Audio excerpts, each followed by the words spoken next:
Nigerian soldier dismissed after torture and 7-month detention for participating in NYSC appeals to Tinubu for reinstatement. Funny, right? This is one of the interesting news we brought to your listening ears this morning. Before I go into details, kindly please ensure you like, subscribe to this channel and share. Good morning and welcome to today's news. A Nigerian soldier, Valentino Damilola Abobare, has written an emotional plea to President Bola Ahmed Tinubu, seeking a reinstatement into the Nigerian army after allegedly being tortured and unjustly dismissed. Abobare, a native of Ifira Akoko, Ondo State, claimed he was detained for several months at the 231 Battalion in BIU, Borno State, where he suffered several ill treatment. His fiance's public outcry led to his release, but he was subsequently dismissed from the army for attending the National Youth Service Corps NYSC program. In January 2021, Sarah reporters reported that then commanding officer of the 231 Battalion, BU, Borno State, Lieutenant Colonel Emi Obi, had detained and tortured Valentino Damilola Abobare for over 6 months without trial and salaries. The wife of the soldier, Sarah Valentino, who raised the alarm, lamented that her husband was being detained and tortured without trial and denied his salaries for going away without official leave to earn a certificate.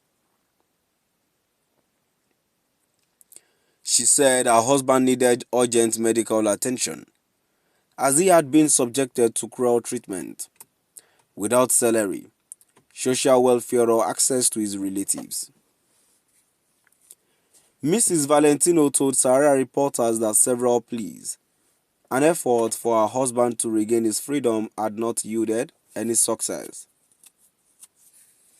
According to Mrs. Valentino, her husband had participated in the mandatory National Service Youth Corps program in Ibadan, the Oyo State capital, in 2019-2020, to use the certificate to get promotion to an officer cadre in the military, having obtained the short service commission form.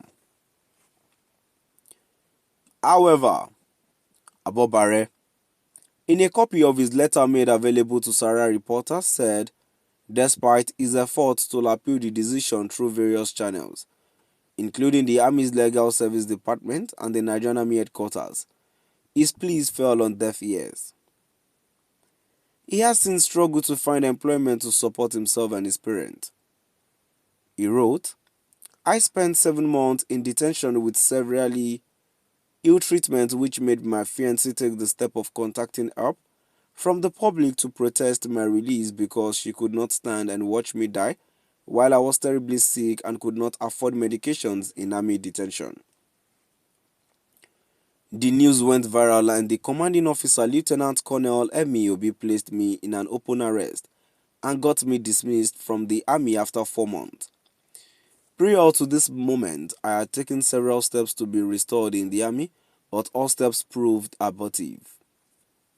The steps include my first contact to the Army Legal Service Department at 3 Division Headquarters, Jos, where I met with MWO Soforu, HOD Legal Service Department. Jos proved abortive. My second contact to the Nigerian Army Headquarters, Abuja, with a letter of redress and appeal for reinstatement, was not given consideration. My third contact also to the Nigerian Army Headquarters, AHQ, through a lawyer with a letter appealing for my reinstatement, was also abortive.